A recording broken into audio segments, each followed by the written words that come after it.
स्वामी समर्थ। मैं रेणुका निसर्ग और नारी इस चैनल में आपका स्वागत करती हूँ। मल्लिकार्जुन ज्योतिर्लिंग भारत के 12 प्रमुख ज्योतिर्लिंगों में से द्वितीय ज्योतिर्लिंग है। तो आज हम इस वीडियो में इस ज्योतिर्लिंग को बारे में धार्मिक, पौराणिक, सांस्कृतिक जानकारी लेंगे। अभी तक मेरे चैनल को सब्सक्राइब नहीं किया हो तो सब्सक्राइब करो ताकि आपके नए वीडियो में नोटिफिकेशन मिल जाएंगे। यह ज्योतिर्लिंग आंध्र प्रदेश में कृष्णा नदी के तट पर श्रीशैल पर्वत पर स्थित है। शिवपुराण में इसका महिमा का वर्णन किया गया है। इसे दक्षिण कैलाश भी कहा जाता है। यह स्थान भगवान शिव और देवी पार्वती के मिलन का प्रतीक है, जहाँ वे अपने पुत्र कार्तिकेय से मिलने के लिए आए थे।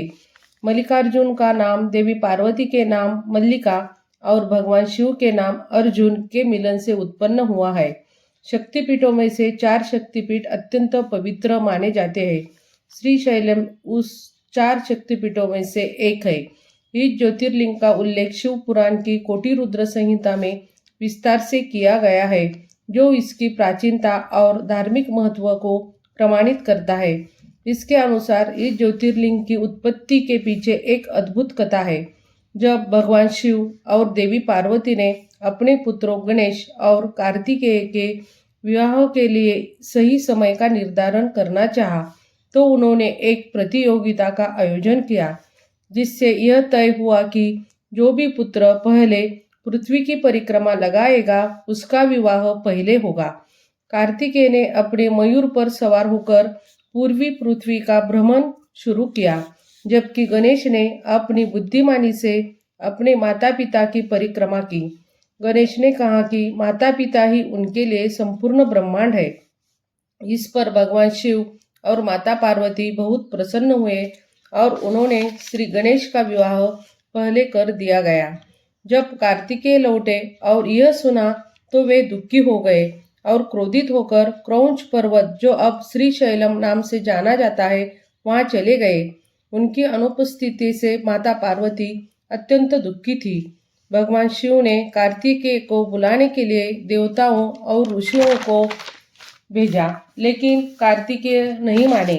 अंततः भगवान शिव और देवी पार्वती ने मल्लिकार्जुन ज्योतिर्लिंग के रूप में श्रीशैलम में निवास करने का निर्णय लिया।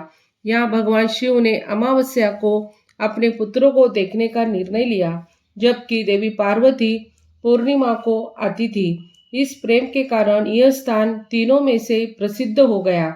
जो भी भक्त मल्लिकार्जुन ज्योतिर्लिंग के दर्शन करते हैं, उन्हें सभी पापों से मुक्ति मिलती है और उनकी सभी इच्छाएं पूरी होती है। यह मंदिर भारतीय वास्तुकला का एक अद्वितीय उदाहरण है। यह मंदिर चोल शैली में बनाया गया है और उसकी रचना अत्यंत सुंदर है। मंदिर के प्रवेश द्वार से लेकर गर्भगृह तक की वास्तुकला भक्तों को आकर्षित करती है। मंदिर की नक्काशी और कलाकृतियां इस बात का प्रमाण है कि भारतीय स्थापत्य कला में श्री मल्लिकार्जुन मंदिर का एक विशेष स्थान है। मंदिर परिसर में विभिन्न मंदिर भी है, जहां अन्य देवताओं की मूर्तियां स्थापित की गई है। इस परिसर का वातावरण भक्तों को एक विशेष आध्यात्मिक अनुभव प्रदान करता है। यहाँ की प्राकृतिक सुंदरता, पहाड़ियों और हरियाली ने इस स्थान को और भी मनमोहक बना दिया गया है। मल्लिकार्जुन ज्योतिर्लिंग की यात्रा हर शिव भक्त के लिए एक अत्यंत महत्वपूर्ण धार्मिक यात्रा मानी जाती है। श्रीशैलम न केवल धार्मिक दृष्टिकोण से महत्वपूर्ण है, बल्कि एक सांस्कृतिक धरोहर का भी एक प्रमुख केंद्र है। इस ज्योतिर्लिंग में महाशिवरात्रि का त्यौहार विशेष धूमधाम से मनाया जाता है, जिसमें हजारों की संख्या में श्रद्धालु देश के विभिन्न हिस्सों से भगवान शिव की पूजा करने आते हैं। महाशिवरात्रि के दिन मंदिर में विशेष पूजा अर्चना और भव्य आरती का आयोजन किया जाता है। भक्त इस दिन विशेष रूप से यहाँ आने का प्रयास करते हैं ताकि वे भगवान शिव की कृपा प्राप्त कर सके। इस दिन की विशेषताएं होती है कि भक्त रात भर जागरण करते हैं और भगवान शिव की भक्ति में लीन रहते हैं। इस प्रकार मल्लिकार्जुन की यात्रा न केवल धार्मिक दृष्टिकोण से बल्कि सामाजिक और सांस्कृतिक दृष्टिकोण से भी महत्वपूर्ण है। इस यात्रा के लिए सबसे उपयुक्त समय अक्टूबर से मार्च के बीच माना जाता है। इस दौरान मौसम सुहावना होता है और भक्त बिना किसी असुविधा के मंदिर के दर्शन कर सकते हैं। यहाँ आने वाले भक्त मंदिर के अलावा आसपास के प्राकृतिक सौंदर्य का भी आनंद लेते हैं। यहाँ की प्राकृतिक लहरों की आवाज और मंदिर की घंटियों की गूंज एक अद्वितीय आध्यात्मिक अनुभव प्रदान करती है। भक्त इस अद्भुत स्थान पर आकर अपने मन के भीतर की शांति और संतोष की खोज करते हैं।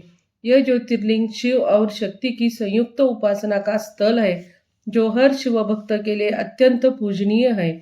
यह जानकारी आपको अच्छी लगी हो तो लाइक, शेयर और सब्सक्राइब करें। ओम नमः शिवाय।